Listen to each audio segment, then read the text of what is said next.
Y sin duda que esta palabra administración lleva o implica muchas cosas y en la vida en realidad todo lo que tenemos de alguna manera, gracias hijo, tenemos que administrarlo, ¿sí?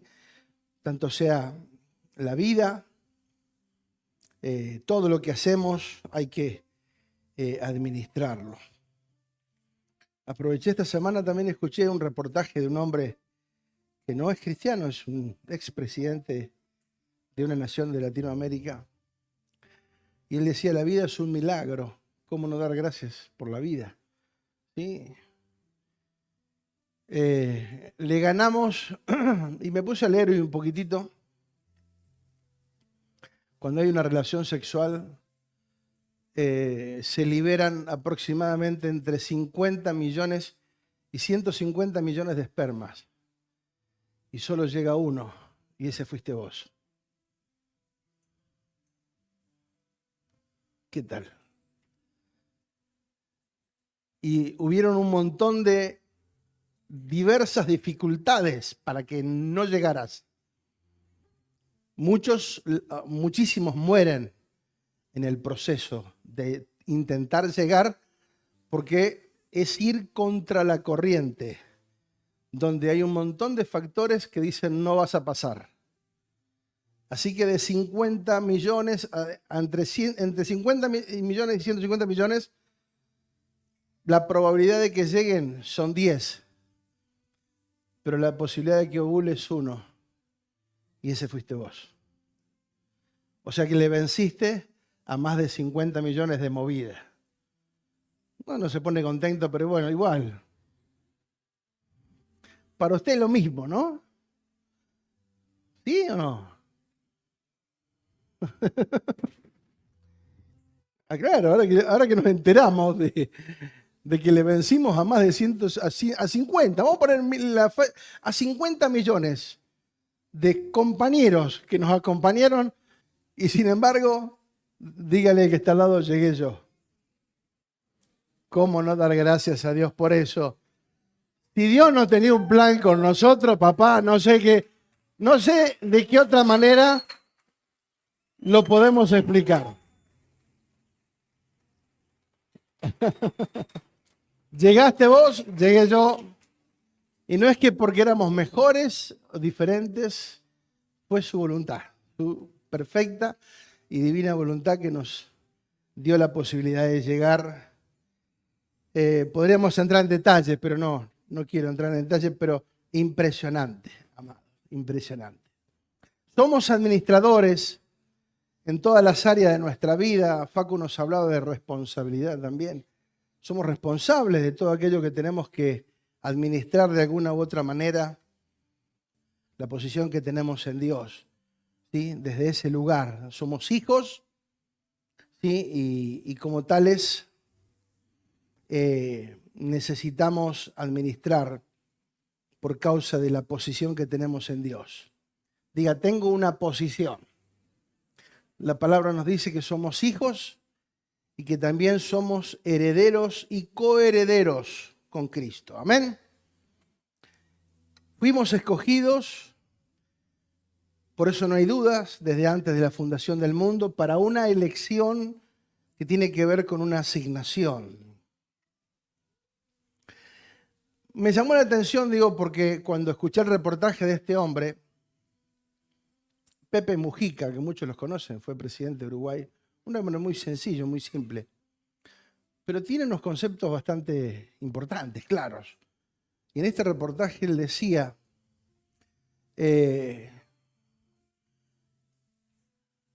necesitamos vivir con un propósito. Todo el mundo necesita vivir con un propósito. Y si no lo encuentra, si no lo tiene, se lo inventa. Porque todos necesitamos en la vida tener un propósito por el cual levantarnos, por el cual decir voy a luchar. ¿Sí? Entonces, qué importante es saber que cuando llegamos al Señor y nos encontramos con el propósito, es bueno saber que no vamos a desperdiciar nuestro tiempo, nuestra fuerza, nuestra voluntad, nuestro deseo preparó para mí. Por eso es vital reencontrarnos con el propósito. Y este hombre decía, todo el mundo necesita un propósito a quien dedicarle la vida, una función, una tarea, un hobby, lo que sea, que lo motive, que lo mantenga animado, porque todos necesitamos un propósito. Algunos dicen voy a viajar, otros dicen voy a estudiar, otros dicen voy a dibujar, pintar, inventar. Cualquier cosa que le dé razón a su existencia. Por eso, insisto, cuando no tenemos un verdadero propósito o el verdadero propósito en Cristo, andamos inventando alguno porque todos necesitamos un propósito. Diga, todos necesitamos propósito. Podemos pasarnos toda una vida buscando el propósito, pero en Dios lo encontramos. En Dios encontramos el propósito a quien dedicarle nuestra fuerza, nuestro tiempo y nuestra finanza, sabiendo que es lo verdadero, el propósito por el cual nacimos. En el reportaje también decía, nacimos para vivir en comunidad, para vivir en grupo. El ser humano no nació para vivir solo. De hecho, que Dios automáticamente desde el comienzo forma una familia, ¿sí? Porque la idea de Dios es que el hombre habite en familia, en grupo, en comunidad. Aunque todo el sistema trabaja para aislarnos unos de otros, ¿sí? A través de las redes, a través de la tecnología, a través de diversas situaciones, lo que hace el sistema antidios es tratar de dividirnos, de que nos volvamos cada vez más individualistas y que no me importe lo que pasa a mi alrededor porque estoy pensando solamente en mi persona, ¿sí? El sistema se vuelve y trabaja conscientemente con esa meta de dividirnos, de fraccionarnos, de limitarnos y encerrarnos en una misma posición. Nacimos para vivir en comunidad. Por eso cuando conocimos la iglesia, ¿quién es la iglesia? Yo. Cuando conocimos el cuerpo de Cristo, que somos nosotros, ¿sí? Es maravilloso. Disfrutamos del cuerpo de Cristo. Insisto, el sistema nos quiere fragmentar, separar, aislarnos, pero en el nombre del Señor vamos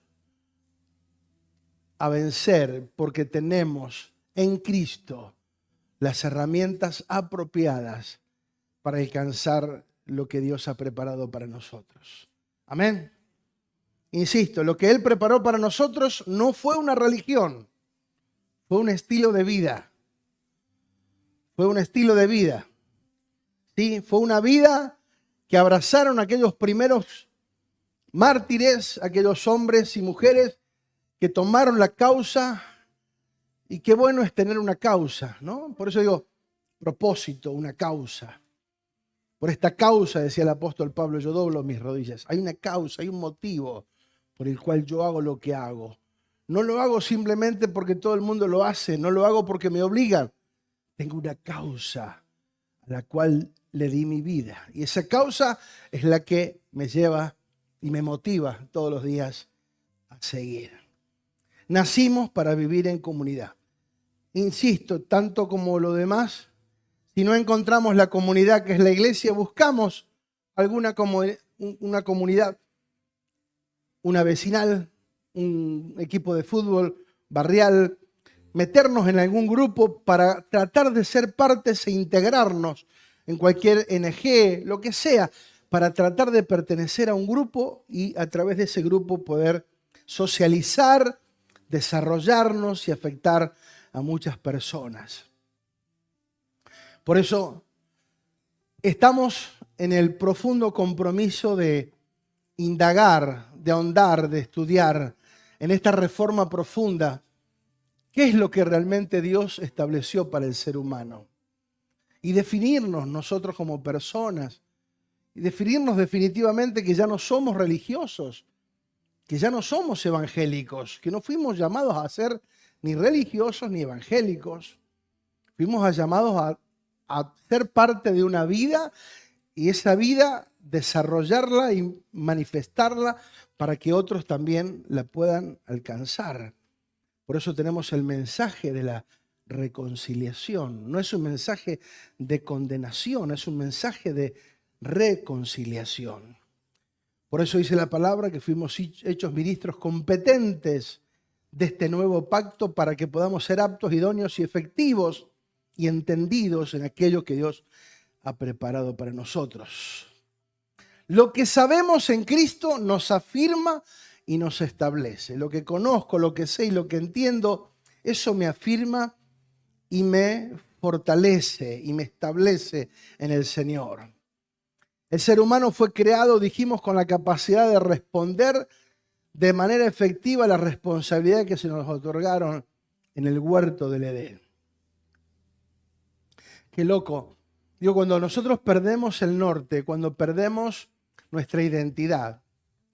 Adán y Eva fueron confundidos por la serpiente. Ella les dijo, si ustedes comen serán como Dios. Y ellos ya eran como Dios, porque eran la imagen y semejanza de Dios. Ellos ya eran Dios, porque fueron creados a imagen. Digo, cuando nosotros no entendemos, somos engañados fácilmente, astutamente. Hoy estamos viviendo la era del engaño, del error, de una cantidad de ideologías que se dispararon en el mundo entero y se siguen disparando para tratar de que nosotros de alguna manera saquemos la visión, y muchas veces nos pueden llegar a confundir en no estar definidos. Dios crea al hombre en un estado de libertad que está relacionada con asumir responsabilidades por medio de las capacidades. Por eso entendimos que debemos ejercer la administración con un criterio de generosidad. Y hablamos de la generosidad, hablamos del dar, ¿sí? Que fue tan hermoso. Así como Cristo. La naturaleza de Cristo tiene en su ADN la generosidad y debemos manifestarla. Somos responsables como iglesia de administrar lo que se nos asignó y desde la posición que tenemos en Dios también. Por eso hoy vamos a indagar un poquito más y profundizar un poquito más acerca de esto. Yo quiero volver para terminar, porque cuando empecé el domingo anterior fue una parte, me había quedado casi otra mitad para compartir, entonces tengo que volver al libro de Hebreos para tocar algunas cositas y entender en el contexto donde vamos a continuar a partir de hoy. Por eso el título es Administrar nuestro crecimiento y desarrollo. Soy responsable de crecer. Diga, soy responsable de crecer. ¿Sí? Nadie me va a obligar a crecer. Nadie me va a presionar a crecer. ¿Sí? En lo natural existe lo que es la biología y el ADN, y el crecimiento se da cuando todo está normal y funciona. Crecemos, nos desarrollamos, alcanzamos un nivel de madurez, de adultez. Y en el ámbito espiritual es exactamente lo mismo. Si las condiciones son normales, vamos a poder desarrollar esa madurez de una forma normal, tranquila. Volvemos a rever Hebreos 5:11. Quiero que nos metamos un poquito en la piel del autor. ¿Por qué el autor está escribiendo lo que está escribiendo? ¿Sí? Porque después vamos a ver cinco cosas que afectan nuestro crecimiento y nuestro desarrollo. 5 cosas, por lo menos 5 cosas, quizás haya más. Yo vi 5 cosas que podamos ver en las cuales estas cosas pueden afectar nuestro desarrollo, nuestro desenvolvimiento como hijos de Dios aquí en la tierra. Insisto, como no somos parte de una religión, sino de un estilo de vida. Ese estilo de vida tiene códigos, tiene principios, valores que están en la palabra del Señor y que tienen que ver más con una manifestación natural y no con un fingimiento, una apariencia, sino con todo lo que tiene que ver de una expresión natural sana del corazón. Muy bien. Hebreos 5:11, volvemos a repetir un poquitito, que es tan bueno. Lo vamos a exprimir un poquito más. Acerca de esto tenemos mucho que decir y difícil de explicar por cuanto se han hecho tardos para oír. ¿Sí? Dijimos, ¿qué tenía el apóstol para hacer? ¿Cuál era la tarea? Mucho que decir. Tengo mucho que enseñar. Es uno de los grandes males que estamos atravesando, amados. O sea, una iglesia inmadura es uno de los peores males que nos puede estar pasando a nosotros. ¿Sí? Por eso la iglesia no puede caer en las mismas situaciones que cayó la iglesia en aquel tiempo por causa de no definir qué es lo que quería hacer y hacia dónde quería ir. Entonces, el apóstol está diciendo, hay mucho que decir y difícil de explicar, porque ustedes no quieren oír, ustedes no quieren escuchar. Se conformaron con lo que ya han oído, y lo que han oído no lo han capitalizado para seguir creciendo, sino que se han estancado.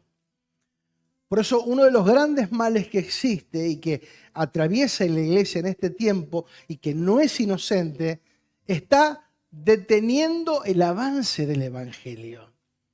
Si hay algo que caracterizó a la iglesia del libro de los Hechos, fue la prontitud con la que se hicieron las cosas.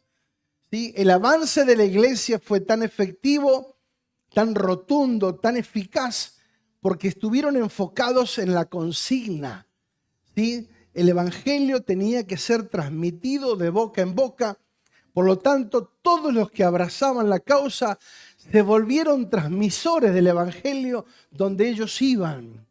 No era la tarea de un apóstol o de un pastor, era la tarea de la iglesia, de todos. Diga, de todos.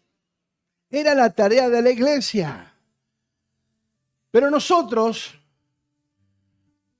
a la distancia, hoy 1700 años de esa iglesia efectiva, la más efectiva que existió sobre la faz de la tierra, ¿sí? Nosotros hoy encontramos que todavía estamos en un cierto letargo, ¿sí? Porque no estamos entendiendo la consigna. ¿Sí? Por muchos años el evangelio se expresaba o se daba a conocer a través de eventos. Hagamos una campaña, hagamos un evento, invitemos a alguien que venga y predique, que ore por los milagros y buscamos la forma de que el evangelio sea conocido invitando a personas a entrar a un salón. Que no estaba mal, que era lo que en esa época se hacía y no estamos para condenar. Simplemente digo que la iglesia no fue diseñada para eso, sino para ser transmisora donde vos estés, en tu escuela, en tu barrio, en tu trabajo.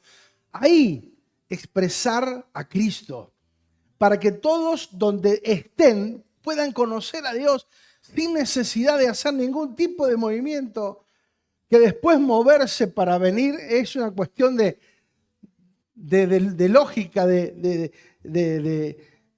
consecuencia, pero no es algo que se les tiene que imponer, sino que quiero estar donde vos estás, porque yo quiero esa alegría que vos tenés, quiero esa paz que vos tenés, quiero la vida que vos reflejás, yo quiero estar. Por eso la persona que elige después acompañarnos a una reunión sabe que viene a un lugar donde se expresa vida y se ama y se predica el evangelio y se enseña más que nada, más que predicar, enseñar lo que el Señor tiene para nosotros. Ellos dejaron de crecer se estaban conformando a su realidad. Está diciendo, tengo mucho que decir, pero no puedo seguir avanzando. Tengo que detener la enseñanza acá. Y acá quiero abrir un paréntesis, amado. Ellos, escuche bien, lea esto y escuche bien. Ellos, tanto ellos como nosotros, fuimos privados, escuche bien, fuimos privados de oír lo que el apóstol tenía para enseñar por causa de que ellos se hicieron tardos para oír. ¿Qué fue lo que el apóstol tenía para enseñarles? Hubo una iglesia que no quiso escuchar. Y eso detuvo una fracción de una revelación que quizás hubiese sido maravillosa, pero fuimos privados de escucharla, porque no la pudo soltar. Tengo mucho que decir, pero no puedo avanzar. Tengo mucho que enseñarles, pero no puedo avanzar porque ustedes se volvieron tardos para oír. Como dije el otro día, las versiones son diferentes, torpes espiritualmente, parecen que no escuchan, les cuesta mucho entender, les entra por un oído y les sale por otro. Cualquier parecido con la realidad es pura coincidencia. Todos quedamos sin saber lo que el apóstol tenía para enseñar. ¿Por falta de qué? Del deseo de escuchar. Se hicieron tarde para oír. El deseo de crecer, de ir por más. Quiero crecer. Soltanos, apóstol, todo lo que tengas. No. Se hicieron tardos para oír. Les entra por un lado y les sale por otro. Sí.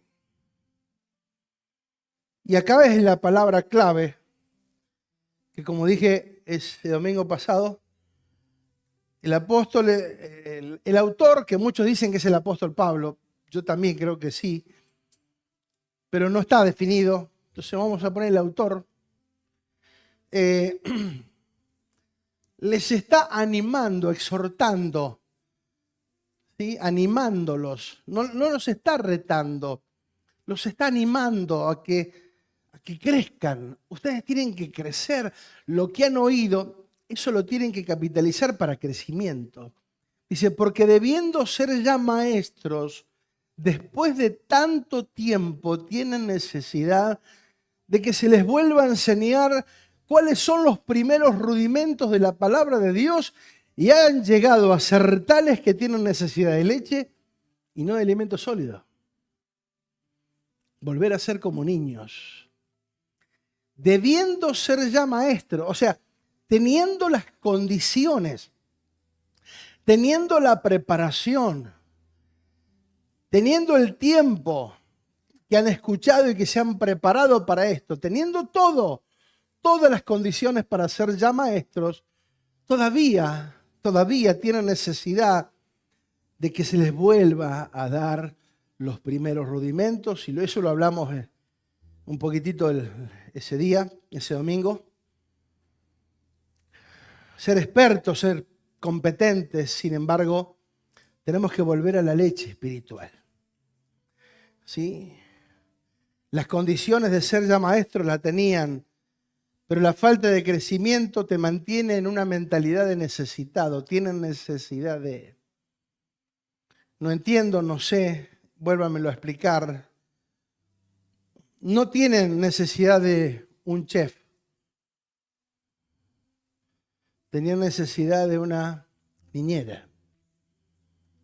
No un chef que les prepare un plato contundente, sino una niñera que les prepare un biberón, una lechita calentita.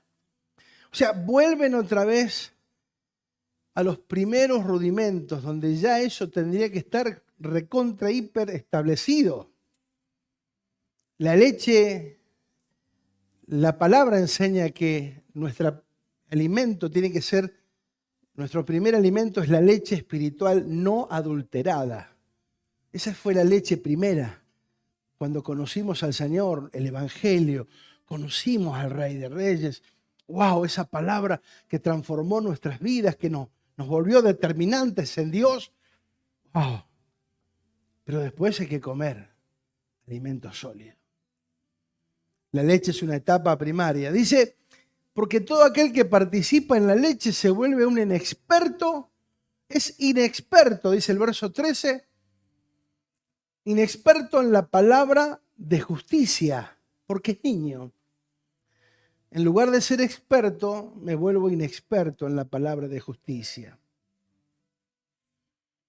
Es interesante cuál es la palabra de justicia, ¿sí? Que la Biblia enseña. ¿Cuál es la palabra de justicia?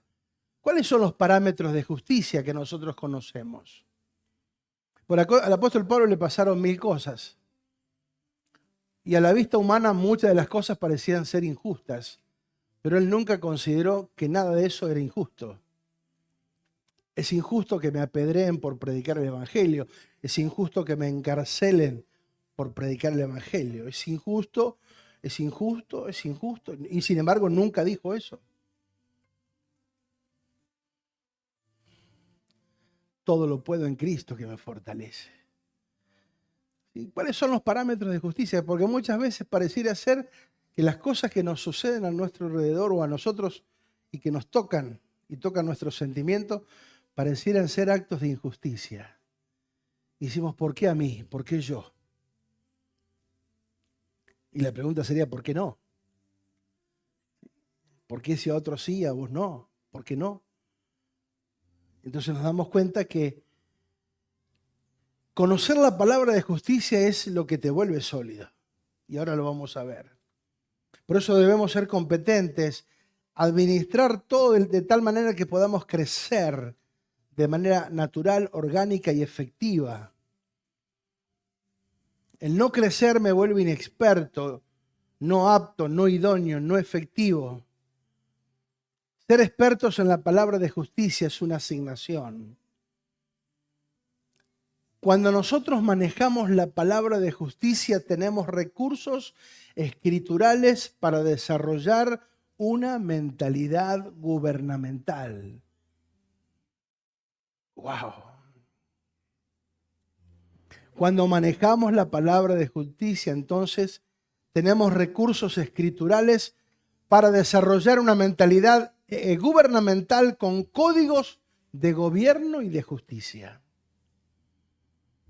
Por eso dijimos que tanto el libro de Romanos como el libro de Hebreos hablan acerca de la justicia, de la legalidad y del reino de Dios y del gobierno de Dios.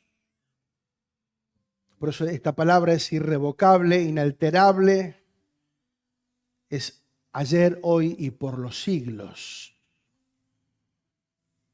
Dice, verso 14, pero el alimento sólido es para los que han alcanzado madurez, para los que por el uso mantienen los sentidos ejercitados en el discernimiento del bien y del mal.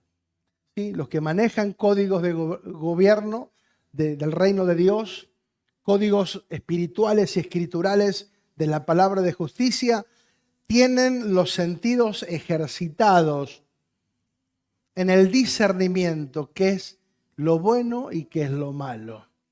Y que no tiene que ver por un sentimiento, sino por una revelación. ¿Sí? Que es bueno y que es malo, no por una sensación. Porque todo en el Evangelio lo hemos vuelto una sensación, un sentir. Yo siento, a mí me parece, yo tengo este sentir. La Biblia no habla de eso. En ningún momento en la Biblia encontramos que se manejaron por un sentir. Yo siento, a mí me parece, yo tengo este sentir, yo creo que puede ser así. No, no, no. La palabra dice esto y allá vamos. ¿Sí? No era un sentir, era una determinación y una revelación. Por eso cuando somos perfeccionados en el alma, los sentidos y todo lo que tenemos cobra un orden. Dejamos de tener determinaciones caprichosas para avanzar en la verdad y tomar decisiones coherentes porque hemos sido ejercitados en el discernimiento, porque hemos alcanzado madurez. Por eso la deficiencia no está en el orden espiritual, sino en el alma. Administrar la palabra de justicia me favorece, me vuelve sobrio y equilibrado. entrenar los sentidos para que los sentidos no se vuelvan locos, ¿sí? Ni que quiera ganarme el mundo mañana, ni que quiera deprimirme mañana, sino que seamos equilibrados, porque cada día tiene su propio afán. Ahora, pasamos puntualmente a los 5 males que afectan y atacan en base a esta palabra, en base a Hebreos 5, donde el apóstol le está diciendo, el autor, el apóstol está diciéndole a la iglesia: ustedes se volvieron tardos para oír, no les pude enseñar todos los que quisiera enseñarles, ustedes debiendo ser ya maestros, tienen necesidad de que vuelva al ABC, a la leche espiritual, ¿sí? Están buscando la lechita en lugar de comer alimento sólido y se han vuelto inexpertos en la palabra de justicia. Entonces, en este contexto de volvernos inexpertos, porque hemos dejado la palabra de justicia y hemos abrazado sentimientos y emociones que no tienen nada que ver con lo que el Señor establece en la palabra. O sea, ¿cuáles son los 5 males que afectan nuestro crecimiento y nuestro desarrollo en Dios?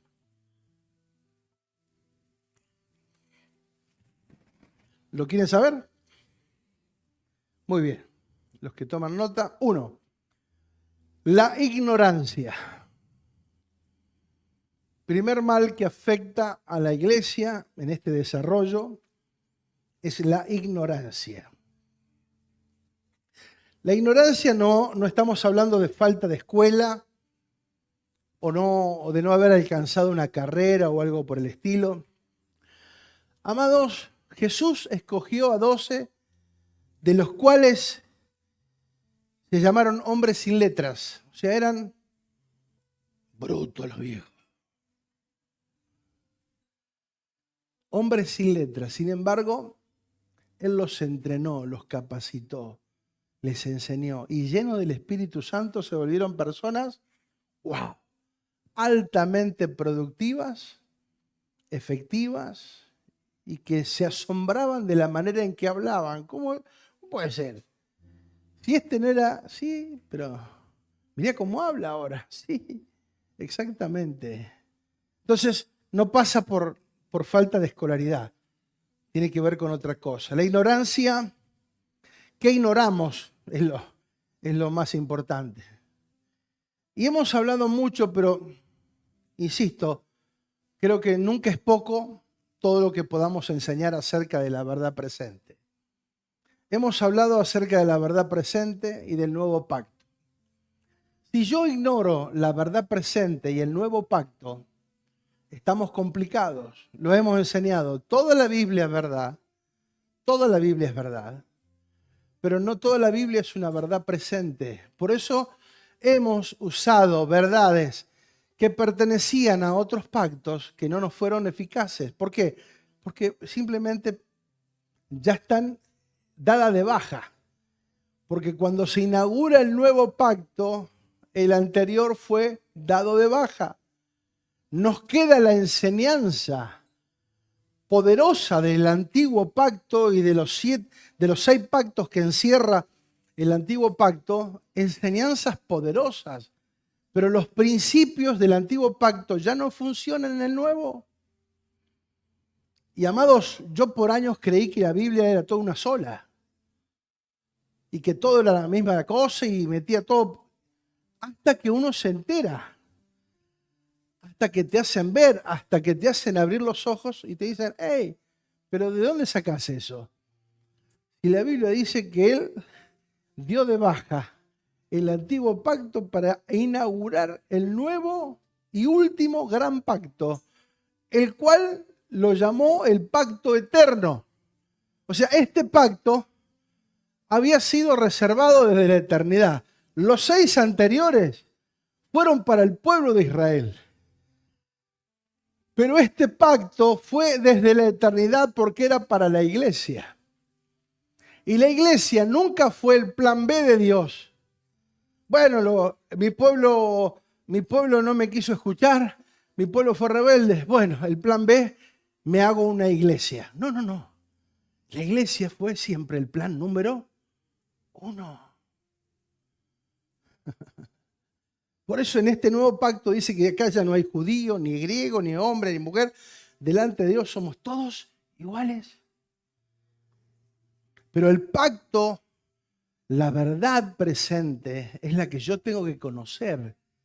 Porque es la verdad, es la palabra de justicia que a mí me va a fortalecer.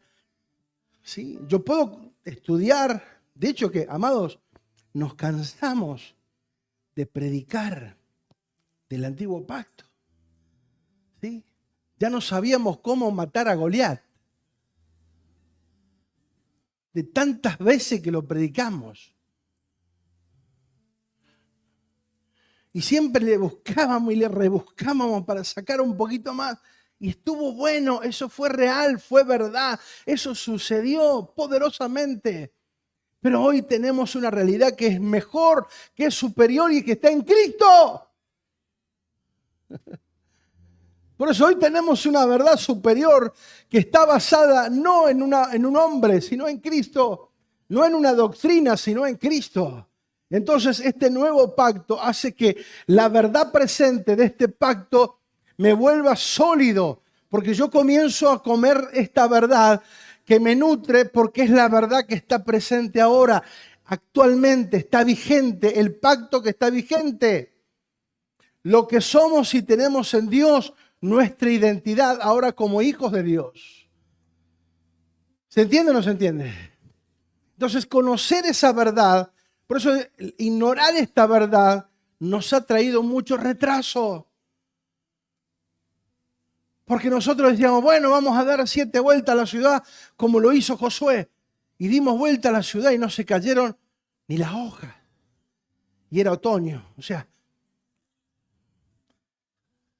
ni las hojas se cayeron. No se salvó nadie. ¿Sí? Tirábamos sal, tiramos aceite, hacemos aquello. No pasó nada. Clavamos estacas en las puertas de la ciudad porque esto y aquello. No pasó nada. Y yo miro, ¿cuándo el apóstol Pablo hizo eso? ¿Cuándo la iglesia hizo eso? ¿Y por qué nosotros lo hicimos? ¿Basándonos en qué? En ignorar la verdad presente. Amados, años desgastamos en verdades que no eran productivas. Años de mi juventud invertí en verdades que no eran productivas. Eran verdades eternas, sí, pero no eran productivas. Entonces lo que yo, o nosotros, o mi generación, nos tocó vivir, amados, yo voy a tratar de que ustedes no lo vivan. Los que puedan atrapar esta verdad ahora, amados, ganan 100 años o más. 100 años o más. Porque por años se estuvo repitiendo modelos que tenían que ver con algo, pero no con la realidad de Cristo, porque no entendimos la verdad presente. Por eso Pedro en sus cartas dice, para que sean confirmados en la verdad presente. ¡Wow! Cuando esa verdad presente, operativa, nos golpea, a mí me trajo un renuevo interiormente. Por eso la ignorancia refleja la falta de entendimiento y de comprensión de las verdades eternas. Por eso no podemos tomar acciones correctas y tomar decisiones correctas porque hemos basado en palabras que no eran verdades presentes. La falta de entender lo que se nos reveló en Cristo. Cuando Él dijo, consumado es. Todo lo que se nos asignó, todo lo que ya se logró en la cruz del Calvario, ya está todo asignado. Denle para adelante, tienen todo para ganar. Yo estoy con ustedes hasta el fin. Y ahora la ventaja que teníamos del resto es que antes estaba afuera y cada tanto, y ahora está con nosotros interiormente, dentro nuestro. Diga, dentro nuestro. Cosa que no tuvieron en el antiguo pacto. ¿Sí? Por eso tenemos tantas ventajas. Tenemos la palabra, tenemos el Espíritu, tenemos la iglesia, cosa que no tuvieron ellos. Si ignoramos, escuche bien por favor, Si ignoramos la verdad presente, nuestra fe será débil e inmadura. Porque no estará basada en convicciones, sino en sensaciones, sentimientos. Una fe basada en la palabra eterna, en la verdad presente, es una fe sólida. Ahora, si ignoramos esta verdad, nuestra fe es débil, inconstante, inconsistente, inmadura. Porque la fe que está basada en Cristo trae certezas y convicciones. Es una fe inteligente, diga inteligente. Una fe que desarrolle nuestro entendimiento y nos haga crecer. Diga crecer. ¡Wow!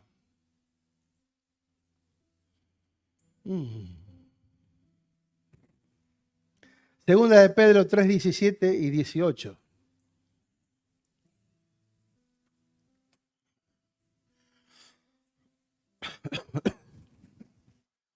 Dice, así que vosotros, oh amados, sabiendo, diga sabiendo, de antemano. O sea, fíjate vos la diferencia que existe. Antes se movían por tipos, sombras y figuras. Ahora se mueven por lo que saben. Yo sé en quién he creído, dijo el apóstol Pablo. Yo sé. O sea, qué distinto es moverse por una sensación y moverse por una convicción. Cuando la convicción está firme, nosotros hablamos, actuamos, pensamos y nos movemos de una forma sólida. Así que vosotros, oh amados, sabiendo de antemano, guardaos, que no sean arrastrados por el error de los inicuos. No sea que arrastrados por el error de los inicuos caigan de vuestra firmeza. Antes bien, creced en la gracia. ¿Qué es una orden o una sugerencia o lo que sea? ¿Qué es? Una orden. ¿Sí? Creced en la gracia y en el conocimiento de nuestro Señor Jesucristo. A Él sea gloria ahora y hasta el día de la eternidad. Crezcan en la gracia, crezcan en el conocimiento. O sea, es nuestra responsabilidad crecer. Es mi responsabilidad crecer. Diga, es mi responsabilidad crecer. Necesitamos crecer. Diga, necesito crecer. Hebreos 3:12 dice, mirad hermano, que no haya ninguno de ustedes corazón malo de incredulidad para apartarse del Dios vivo. Antes exhortados los unos a los otros cada día, entre tanto que se dice hoy, para que ninguno de ustedes o de vosotros se endurezca por el engaño del pecado. Diga, corazón malo de incredulidad. ¡Wow! Que ninguno caiga, que ninguno tenga un corazón malo de incredulidad para apartarse del Dios vivo. El mismo autor de Hebreos le está diciendo a la iglesia, cuídense, cuídense, cuiden su corazón, cuiden su corazón, cuidado, cuidado de lo que dejas entrar, cuidado, cuidado con tu corazón. La segunda, que tiene que ver con este texto puntualmente, el segundo mal es la incredulidad. Diga incredulidad. De alguna manera esta iglesia estaba expresando incredulidad. ¿Sí? Y ahora vamos a ver algo interesante. La esencia, escuche bien, la esencia de la incredulidad no es falta de fe, es falta de conocimiento. Porque el que sabe, cree. El que sabe, entiende y cree. ¿Sí? Entonces, la incredulidad, obviamente que es falta de fe también, pero es falta de conocimiento. Por eso le dice, no puedo enseñarles más, porque se volvieron torpes para oír. ¿sí? Es falta de entendimiento, de entender que ellos estaban para crecer, para más, y se estaban conformando. Incredulidad también es desobediencia, infidelidad, que duda, que no cree, inestable. ¿Por qué? Porque si ignoramos la sustancia de la fe, amados, por muchos años se habló de la fe como una sensación. ¿Qué es la fe? Algo positivo. No sabíamos demasiado cómo expresar lo que era la fe. ¿Qué es la fe? Íbamos a Hebreos 11 y decíamos, no, la fe es la certeza, es lo que se espera. Sí, repetíamos todo eso, pero ¿qué es la fe?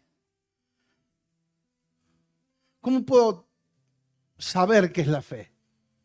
¿Dónde está la fe? ¿Cómo la puedo tocar? ¿Cómo me puedo equipar de esa fe? ¿Qué es la fe? ¿Qué es la fe? Entonces, la fe por mucho tiempo era sinónimo de algo positivo, de un deseo, de un anhelo. No, por fe, amados. Sí, sí. Dejé el trabajo y ahora vivo por fe. Te van a comer los piojos. Porque no entendíamos lo que era la fe. Pensaba que la fe era, me tiro al vacío y Dios, los ángeles, el pastor, la iglesia, los hermanos y medio mundo se tienen que encargar de que a mí me vaya bien. ¿De dónde sacamos eso? ¿De dónde sacamos eso?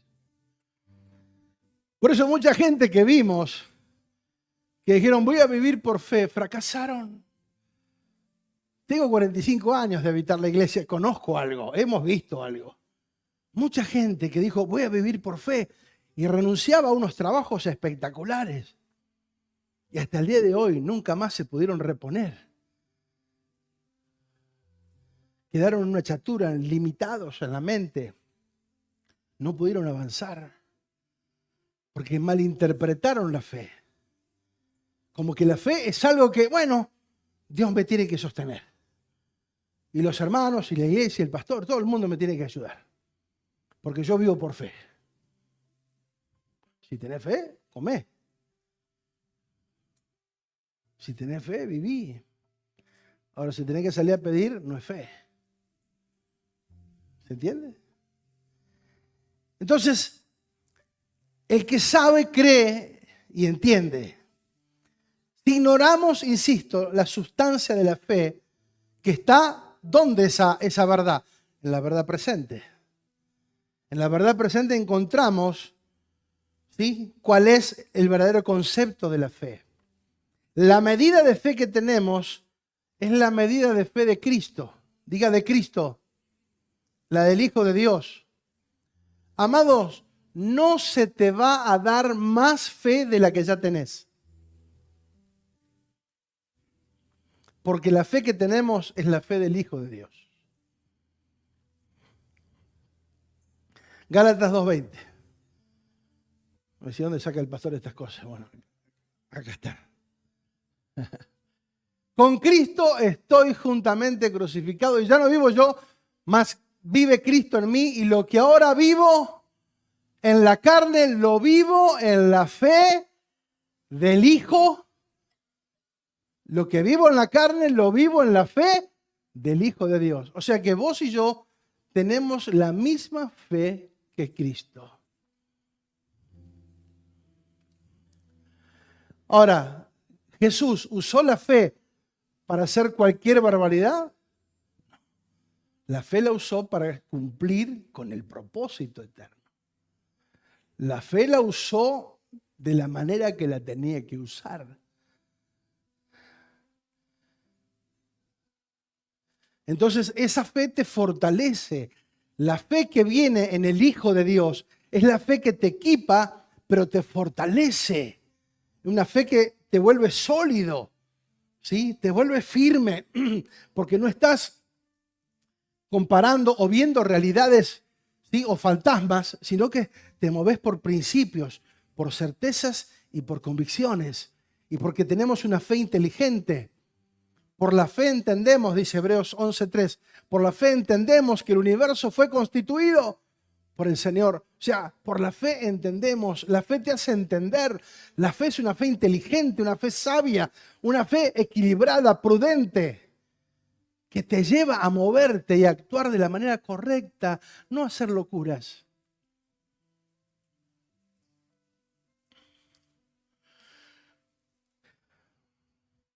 La medida de fe que tenemos es la de Cristo, la del Hijo de Dios.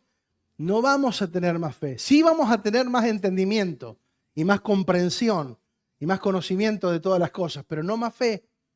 La fe es la que ya tenemos en Cristo y es la que tenemos que desarrollar. Por eso un incrédulo es alguien que no conoce, que no tiene convicciones firmes, no tiene certezas de esta verdad. Porque no se trata de una doctrina, se trata de una persona, de Cristo, diga de Cristo.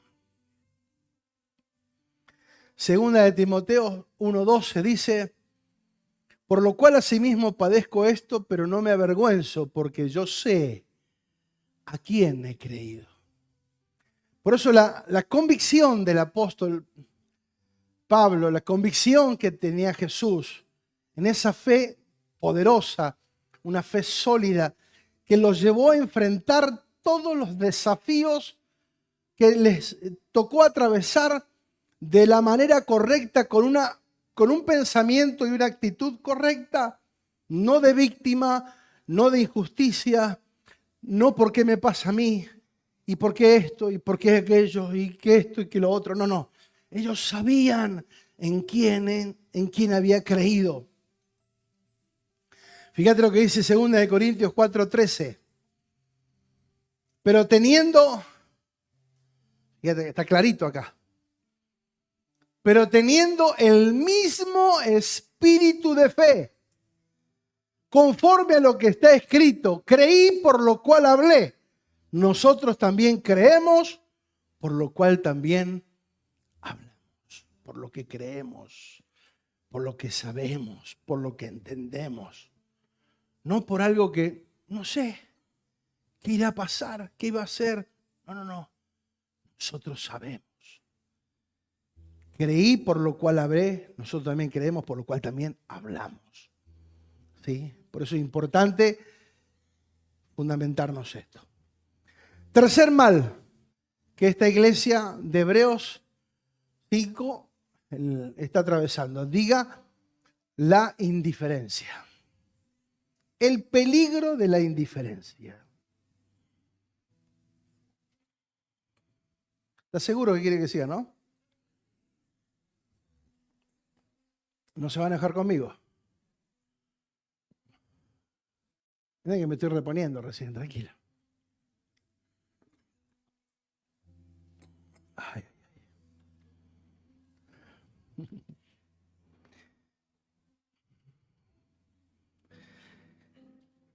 La indiferencia. El que no tiene compromiso sólido con nada. El que le da lo mismo ser o no ser, estar o no estar. Mismo. Que no tiene sensibilidad, no tiene pasión, insensible. Ahora vemos el apóstol Pablo y vemos los hombres de Dios en la Biblia. Fueron personas apasionadas, entregadas por completos a la causa, por encima de todo y a pesar de todo. Ahora, el peligro de no tener una causa, un motivo, una razón. El no saber, amados, que fuimos comprados. Cuando uno no sabe lo que uno es, uno cree, como dijo Facu la semana pasada, uno puede hacer de la vida lo que uno quiere. Claro, cuando uno ignora esta palabra. 1 Corintios 6:20. Amados, porque habéis sido comprados. ¿Qué pasó? Habéis sido comprados por... Cuando usted y yo sabemos que fuimos comprados, ya no nos pertenecemos. alguien nos compró. Diga, alguien me compró. Cuando yo ignoro esta realidad, que alguien me compró, alguien pagó un precio por mí, cuando yo estaba muerto. ¿Cómo estaba yo? ¿Cómo estaba usted? Y en esa condición alguien nos compró. Porque el destino era la muerte eterna. Pero alguien nos compró. Amados, porque hayan sido comprados por precio. Glorificad pues a Dios en vuestro cuerpo y en vuestro espíritu, los cuales son de Dios. ¿De quién es tu cuerpo? Ajá. Y vos pensabas que podés hacer lo que querés. ¿De quién es tu espíritu? Pensábamos que podíamos hacer cualquier cosa.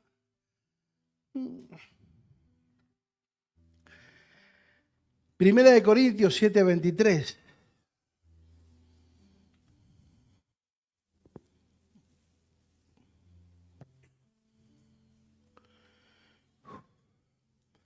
Una vez más, por precio fuiste comprados.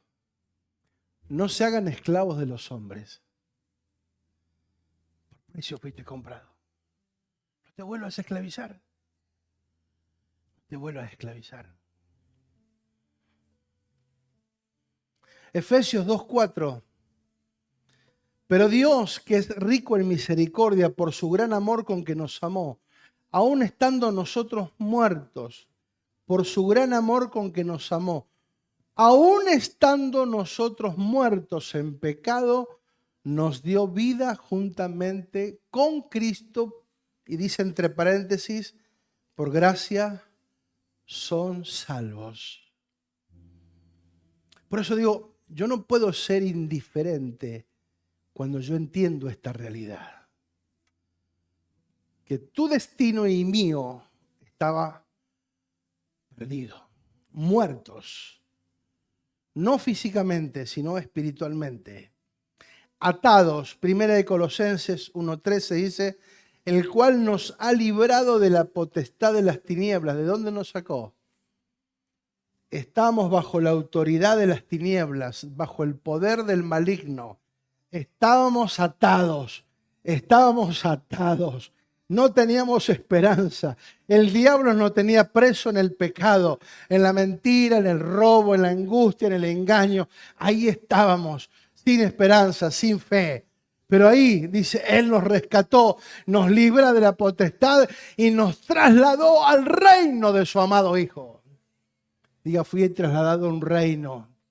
Entonces yo no puedo ser indiferente. Amado, ante esta verdad no podemos ser indiferentes. Cuando yo volví a leer, por precio fuiste pagado. Wow. ¿Merecía yo que me compraran? ¿Conozco el precio que se pagó por mi vida? Fue la de su Hijo. A la cruz merecíamos ir nosotros, yo. A mí me tocaba ese lugar. Él ocupó ese lugar por mí. ¿Merecía yo ese lugar? Que Él hiciera semejante sacrificio. Entonces, ante esta realidad, amados, no podemos ser indiferentes porque fuimos comprados. Si ignoramos el precio que se pagó por nuestro rescate y para qué fuimos rescatados, cualquier cosa nos dará lo mismo. Lamentablemente. ¿Queremos ver un hijo maduro, un creyente maduro, un discípulo maduro? Veamos el grado de compromiso que tiene, no el grado de emocionalismo, el grado de compromiso que tiene. Un comprometido es alguien que ha entendido esta causa. Por eso algo tengo que hacer. ¿Cuál es la consigna? Algo tengo que hacer. Fui comprado por precio. Estaba muerto en delito. Algo tengo que hacer. lo que menos, retribuir y ponerme a disposición del Rey de Reyes y Señor de Señores para que haga conmigo lo que quiera. Cuarto, inoperante. Ser inoperantes cuando fuimos llamados a ser ministros competentes. ¿Sí? Entonces la competencia es algo que se desarrolla a través de un entrenamiento. Alguien puede no ser apto para algo, pero a través de un entrenamiento lo logra. ¿Sí o no? Yo puedo ignorar muchas cosas, no ser bueno en un montón de cosas, pero a través de cierto entrenamiento podemos alcanzar una habilidad, una aptitud para desarrollarlo. Entonces, vemos, insisto, mantengamos el contexto de lo que el autor le está escribiendo a la iglesia, que dice, ustedes deberían ser ya maestros y todavía tienen necesidad de que se les vuelva a enseñar los primeros rudimentos. Ya deberían ser maestros y todavía están ahí. ¿Sí? Entonces, en ese contexto, lo que le está diciendo, de alguna manera, ustedes se han vuelto improductivos porque están retrocediendo. En lugar de estar comiendo alimento sólido y estar entrenados en el oír la palabra de justicia, ¿sí? Se volvieron inexpertos, inoperantes, dejaron de producir, dejaron de ser efectivos. Que en lugar de dar, estamos en un constante demandar, pidiendo, reclamando, mentalidad de consumidor. Mentalidad de consumidor. ¿Sí? Consumidores evangélicos. Consumimos mensajes, consumimos canciones, consumimos fe, consumimos unción, pero estamos siempre en el mismo lugar. Consumismo.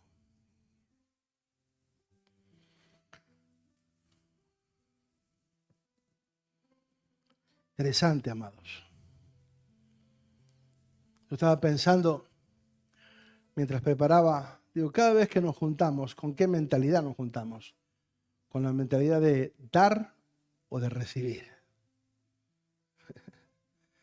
Porque ya lo hemos recibido todo en Cristo.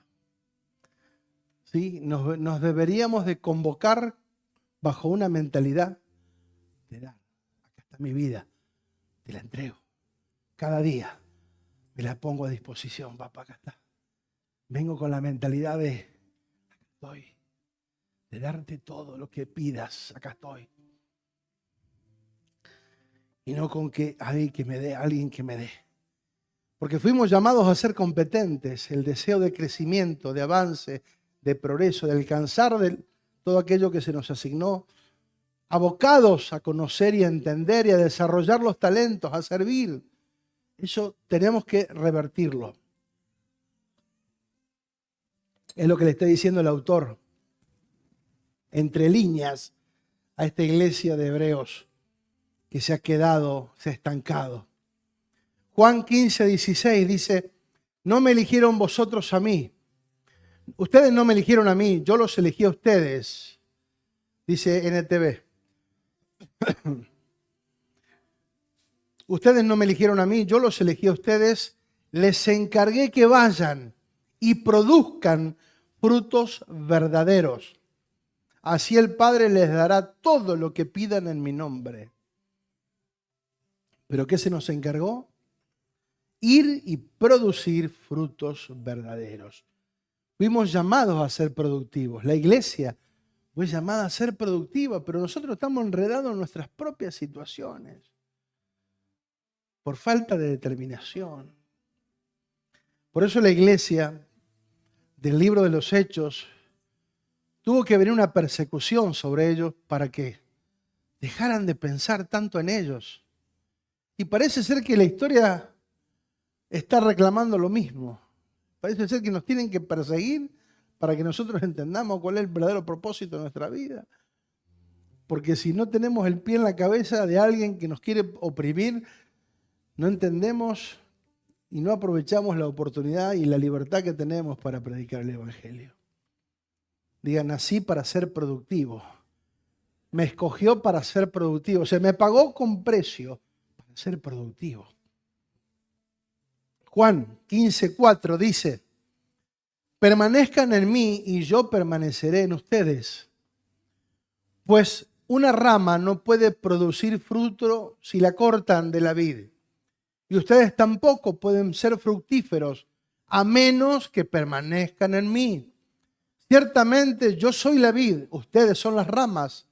Los que permanecen en mí y yo en ellos producirán mucho fruto, porque separado de mí nada pueden hacer. O no pueden hacer nada. Interesante. Ligados a Él, permaneciendo en Él, vamos a producir mucho, diga mucho, mucho fruto. No un poquito, no algo, mucho, diga mucho fruto. ¿Cuántos están desesperados por dar fruto? Uy, qué entusiasmo. ¿Cuántos están desesperados por dar frutos? Por volvernos productivos para el reino de los cielos. Vamos, vamos, diga yo. Romanos 7:4. Por lo tanto, mis amados hermanos, la cuestión es la siguiente. Ustedes murieron al poder de la ley cuando murieron con Cristo y ahora están unidos a aquel que fue levantado de los muertos. Como resultado, podemos producir una cosecha de buenas acciones para Dios. Diga, producir una cosecha de buenas acciones para Dios. Diga, producir. Colosenses 1:10. Entonces la forma en que vivan siempre honrará y agradará al Señor y sus vidas producirán toda clase de buenos frutos. Mientras tanto irán creciendo a medida que aprendan a conocer a Dios más y más. Diga, voy a crecer en la medida que voy conociendo a Dios. Me voy a desarrollar en lo que sé, no en lo que siento. ¿Sí? Lo que sé me fortalece, me establece, no lo que siento. El tema es que nosotros, el 90% de nuestras decisiones pasa por un sentir y no por un saber. ¿Sí? En el nuevo pacto, en la verdad presente, los hombres de Dios tomaban decisiones no por un sentimiento, sino por una verdad presente, sólida, por lo que sabían. Pablo, mirá que el barco se te va a hundir, tranquilo. Tranquilo, el Señor me habló, que ninguno se va a perder, vamos a llegar a puerto, así que no importa. Si nada los sacaba de foco. Ninguna situación, ninguna noticia los alteraba, los modificaba. No, tranquilo. Tengo que llegar a Roma, porque la palabra es, tengo que llegar a Roma. Dios me dijo, vas a llegar a Roma. Aunque sea arriba de una tabla, arriba de una soga, arriba de un surubí, de un delfín, pero voy a llegar. Porque si Dios lo dijo, Dios lo hace. No dependo de un barco, de una situación climática, de un hecho fortuito. Mi vida está regida por un propósito. ¿Se dice así? ¿Regida? Y por último, no es que termine con esto, pero falta poquito. Diga inmadurez. Diga ay, ay, ay. La madurez se desarrolla en el estado infantil. La inmadurez es el síndrome de Peter Pan. ¿Quién sabe cuál es el síndrome de Peter Pan? No querer crecer nunca.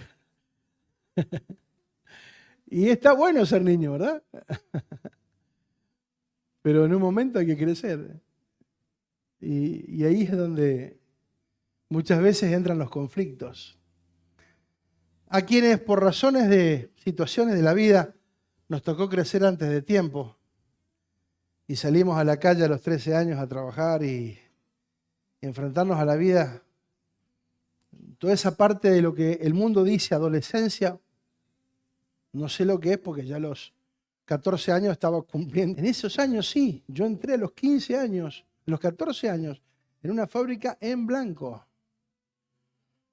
Y a los 14 años yo entraba a las 6:30 de la mañana, lo cual me tenía que levantar 5:30 de la mañana, ¿sí? Con 14 años. Cuando la mayoría de mis amigos iban a la escuela de tarde y después iban a jugar a la pelota, y yo a las 5:30 de la mañana me levantaba para ir a trabajar todos los días. Entonces no sé lo que es la adolescencia, de pavear, porque realmente no tuve tiempo de eso. Entonces digo, cuando vos pasás de la niñez a la semiadultez porque te haces cargo y responsable de un montón de cosas, te das cuenta que la madurez es necesaria. Que no hay que quemar etapas, digo, no está bien eso, pero si Dios está con nosotros y dentro del plan eterno de Dios, estaba, porque Él se apareció ahí en mis 15 años. Y, insisto, la madurez es el síndrome o el miedo a crecer. ¿Sí? Es una inmadurez emocional, no querer asumir responsabilidades. Por eso les reclamo, ustedes quieren seguir tomando leche y no alimento sólido. Ustedes quieren seguir que los atiendan, que los visiten. Ámenme, visítenme, órenme.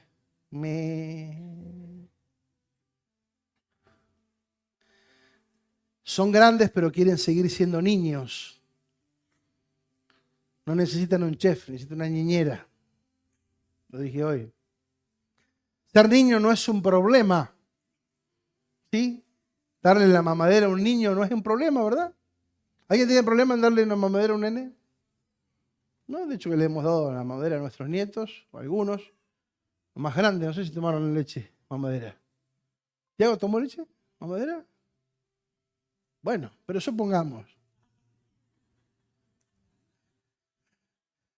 Chicos, normales sí toman leche. No, son normales, pero tomaron en taza directamente. Quemaron etapas. Directamente en taza. Ahora digo, darle la lechita a un bebé no está mal, ¿verdad?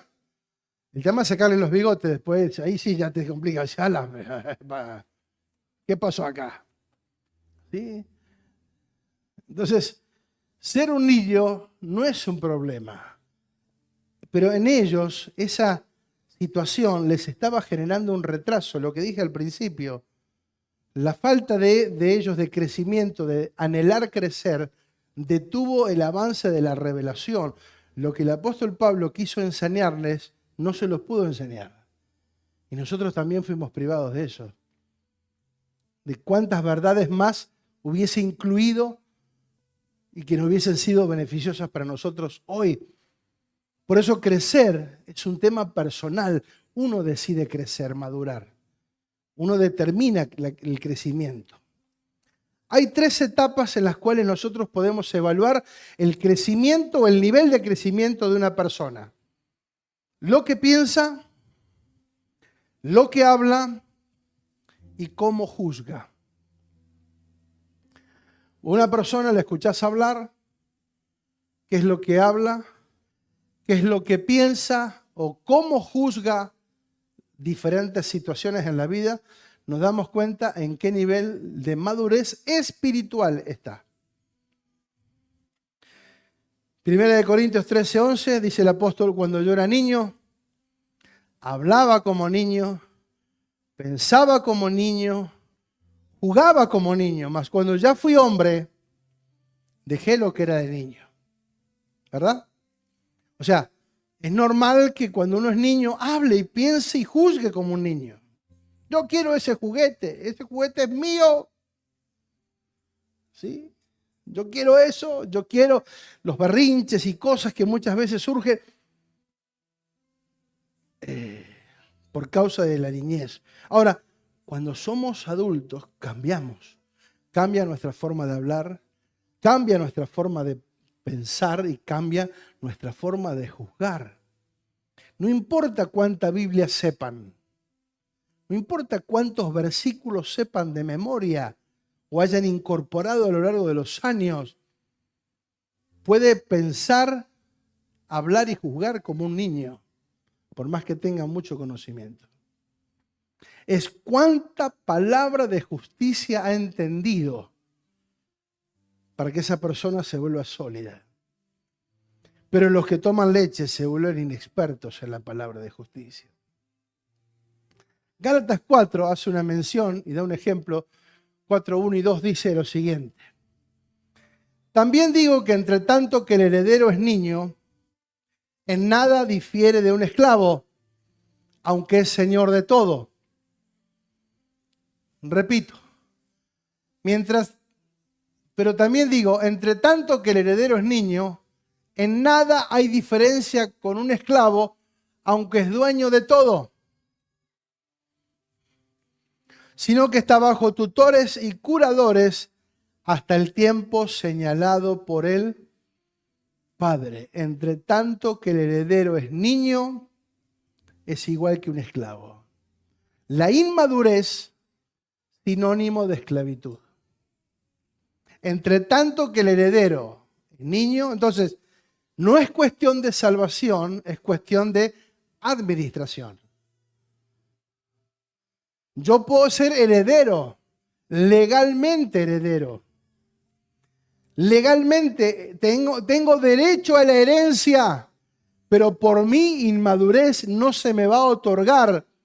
Alguien lo va a administrar por mí. El niño tiene derechos legales, pero mientras es niño, dice la palabra, es igual que un esclavo. ¿Hasta cuándo? Hasta el tiempo señalado por el Padre. O sea, hay un Padre que determina cuándo estás apto.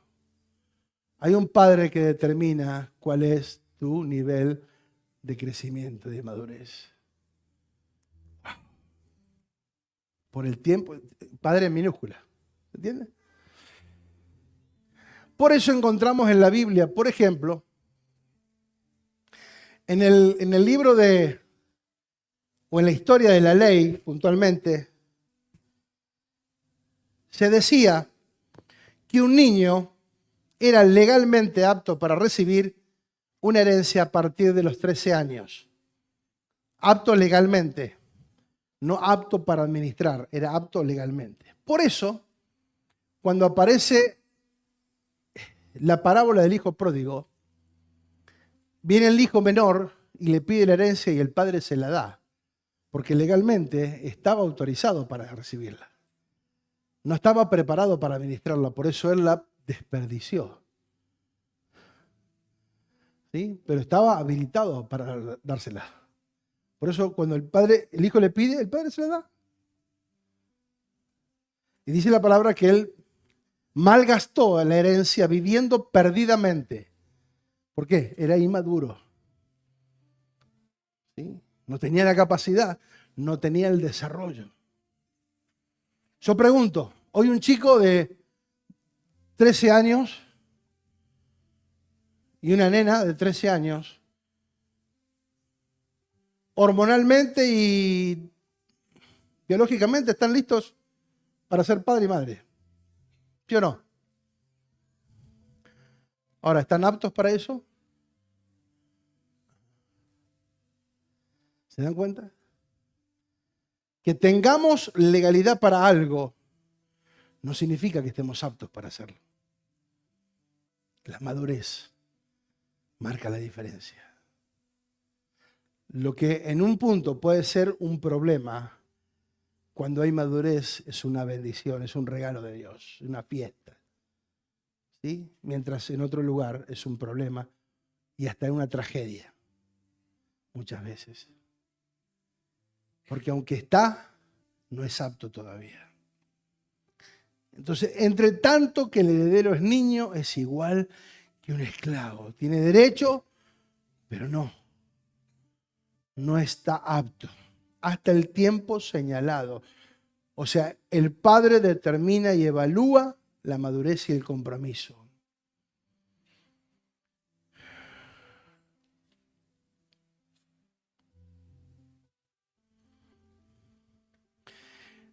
¿Por qué un niño, insisto, por qué un niño es igual que un esclavo?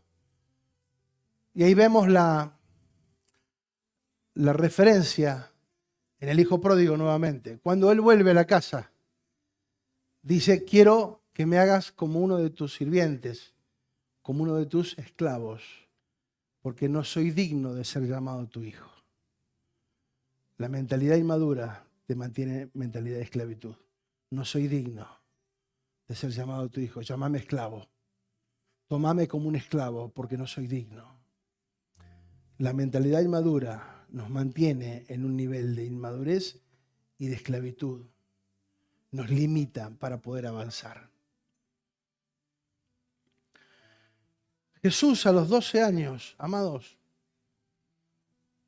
estaba involucrado en los asuntos del Padre. La madurez, amados, no pasa por los años.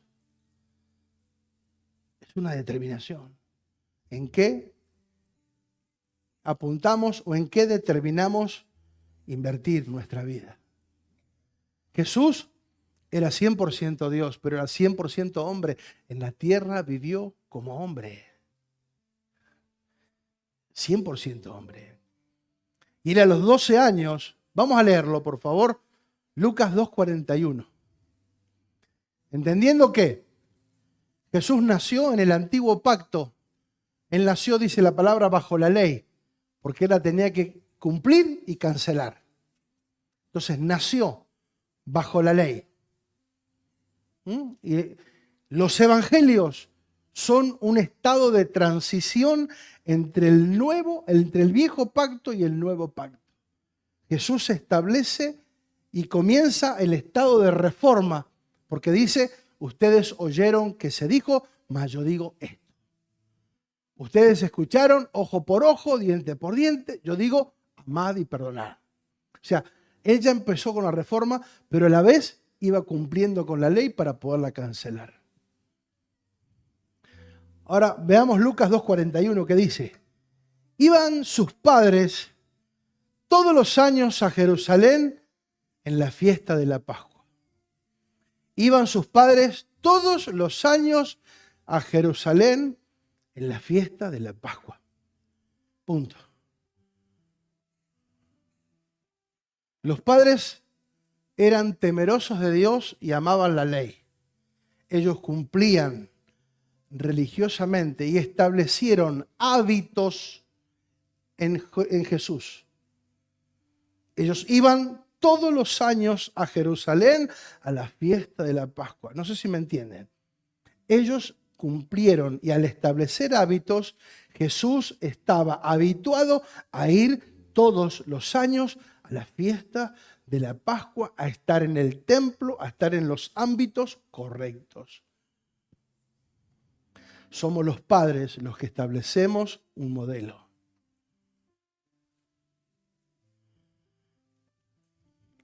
Tus hijos no van a querer estar donde vos nunca vas. O si vas, renegás de estar. Ellos iban todos los años. Podríamos decir religiosamente, capaz que sí, pero ellos amaban a Dios sinceramente. Y cuando tuvo 12 años, subieron a Jerusalén conforme a la costumbre de la fiesta. Y al regresar ellos, acabada la fiesta, se quedó el niño Jesús en Jerusalén, sin que lo supiesen José y su madre. Y pensando que estaba entre la compañía, anduvieron camino un día y le buscaron entre los parientes y los conocidos. Pero como no le hallaron, volvieron a Jerusalén buscándole. Y aconteció que 3 días después, amigo, perdete algo si querés. Estaba como para dejarle cosas caras a José y a María. Cuídame esto. Jesús, 3 días perdido. Y aconteció que 3 días después le hallaron en el templo, diga conmigo, sentado, en medio de los doctores de la ley, y oyéndoles y preguntándoles. Y todos los que le oían se maravillaban de su inteligencia y de sus respuestas. Amado, esa palabra sentado tiene una connotación. Los doctores de la ley que en ese momento estaban en el templo, eran los que convocaban de alguna manera a los sabios, a los que conocían, a los maestros, a sentarse en ese lugar de autoridad para enseñar. Ahora, cuando ellos, o sea, nadie podía entrar y sentarse, porque era irreverente y hasta podía ser digno de un castigo o de algo peligroso. O sea, nadie podía sentarse a dar una cátedra, lo que le llamaban la cátedra de Moisés. Hablar de la ley. ¡Wow! O sea, y Jesús fue convocado por los doctores y se le permitió sentarse a los 12 años en un lugar de autoridad. Fue invitado por los doctores de la ley a estar en un lugar de anciano. Era un chico de 12 años que los padres por 12 años lo entrenaron en la ley y le hicieron cumplir y acompañar todos los procesos de la ley. Él amaba a Dios y su palabra.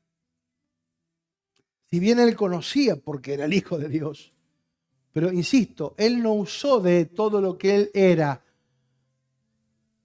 porque si no, no hubiese valido. Él se movió por lo que sentía como un niño de 12 años, comprometido. O sea que hoy no es, a los 12 años, no es sinónimo de que podés hacer cualquier pavada y creer que todo está bien. Es una elección. Podés comportarte a los 12, 13, 14, 15 como un inmaduro. Como también alguien de 50 se puede comportar como un inmaduro de 60 o de 70. La madurez no pasa por los años, pasa por la determinación del corazón. De decir, yo quiero hacer esto. Cuando le vieron se sorprendieron y le dijo a su madre, hijo, ¿por qué no has hecho esto así? Y aquí tu padre y yo te hemos buscado, como si el problema hubiese sido de él. Entonces él les dijo, ¿por qué me buscan? ¿No saben que en los negocios de mi padre me es necesario estar? La pregunta es, ¿en qué negocios estás enredado? ¿En qué tipo de negocios estás comprometido? ¿Cuáles son los negocios los cuales te ocupan tu vida?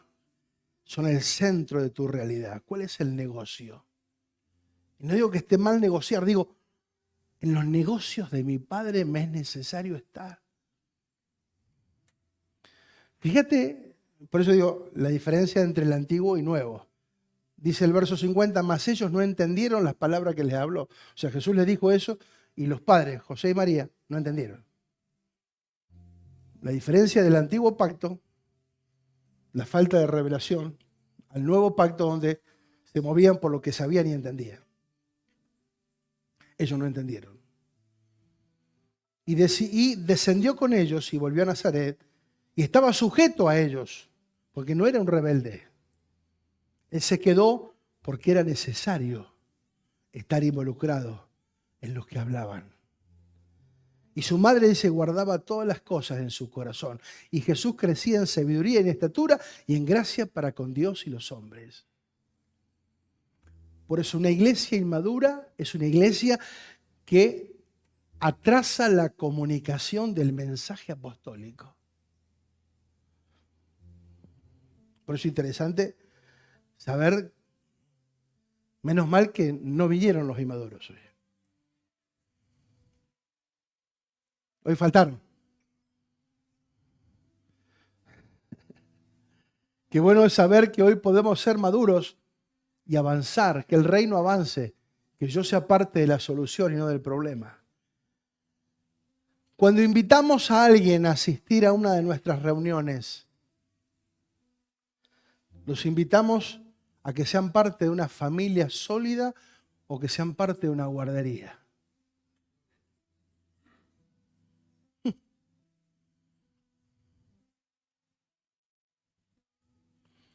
Porque muchas veces los que vienen se contaminan en lugar de crecer. Se vuelven mañosos como los otros viejos. Visítenme, salúdenme, ámenme, abrácenme, reconózcanme. Por eso el apóstol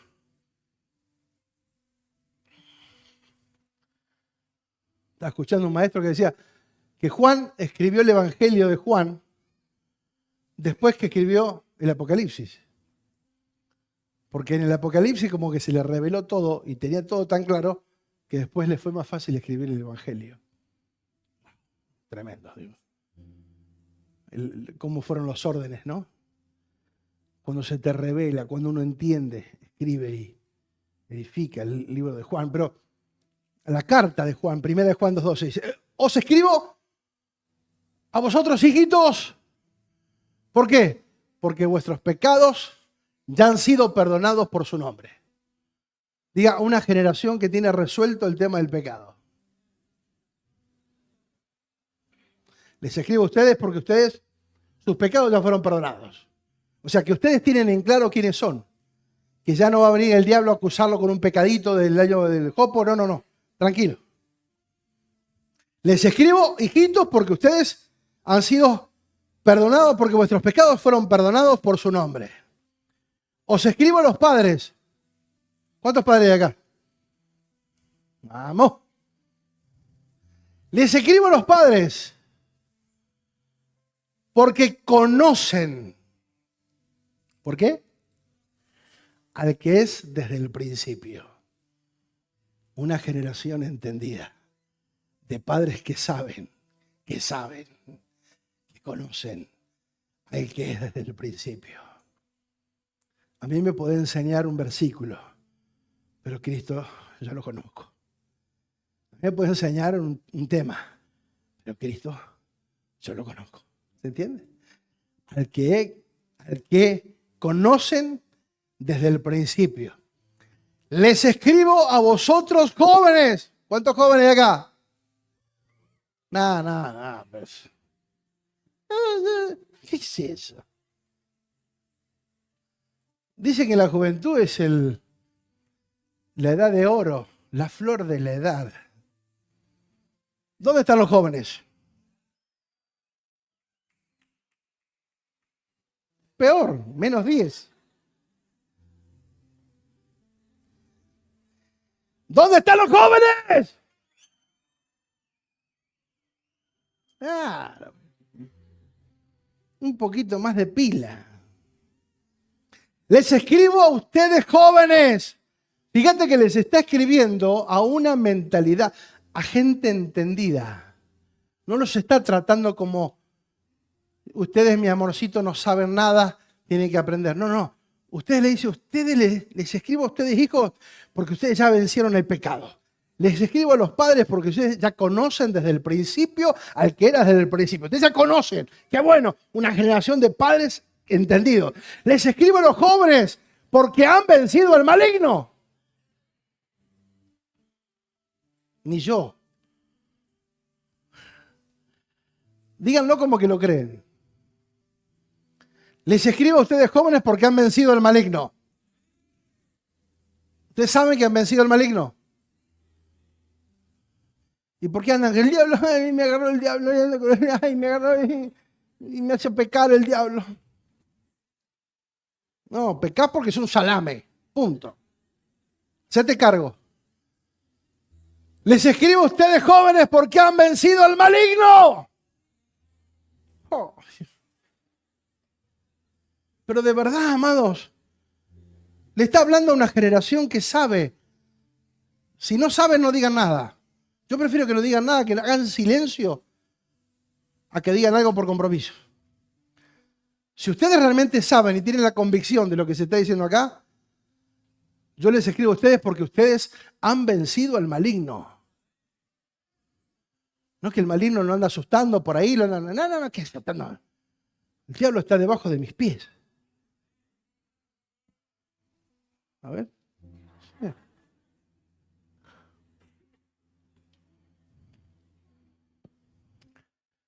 Os escribo a vosotros, hijos, porque han conocido al Sigue. Más. 14. Os he escrito a vosotros, padres, porque han conocido al que es desde el principio. Os he escrito a vosotros, jóvenes, porque son fuertes. Son fuertes. Y la palabra de Dios permanece en ustedes y han vencido al maligno. ¡Amo! Una generación poderosa. Una generación poderosa. Somos fuertes porque la palabra de Dios permanece en nosotros. No soy fuerte porque soy bárbaro. Soy fuerte porque su palabra me da fuerza. Soy palabra porque la palabra de justicia del nuevo pacto me fortalece y me hace tener una fe sólida, basada en certezas y en convicciones. ¡Aleluya! La palabra de Dios permanece en ustedes y han vencido al maligno.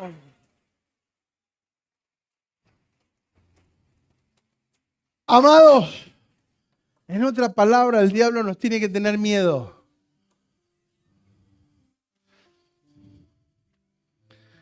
Diga miedo. Que cuando usted y yo nos paremos en un lugar, digo, wow, estos la tienen clara. Estos tienen identidad sana. A esto no lo podemos enroscar. Que ya saben quién son. Amado, yo soy lo que Dios dice que soy. Yo tengo lo que Dios dice que tengo. Y voy a lograr todo lo que Dios dijo que voy a lograr.